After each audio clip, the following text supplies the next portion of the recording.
आपण पाहत आहात नाशिक खबर न्यूज, जनतेचे हक्काचे व्यासपीठ।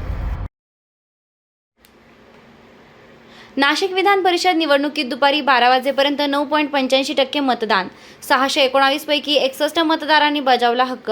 महाराष्ट्र विधान परिषदेच्या नाशिक स्थानिक प्राधिकारी मतदारसंघाच्या निवडणुकीसाठी आज सकाळी 8 वाजेपासून मतदान प्रक्रियेला सुरुवात झाली असून दुपारी 12 वाजेपर्यंत 9.85% मतदान झाल्याची माहिती निवडणूक निर्णय अधिकारी तथा जिल्हाधिकारी आयुष प्रसाद यांनी दिली आहे। या निवडणुकीसाठी एकूण 3 उमेदवार रिंगणात असून जिल्ह्यातील 9 मतदान केंद्रांवर मतदान प्रक्रिया शांततेत सुरू आहे।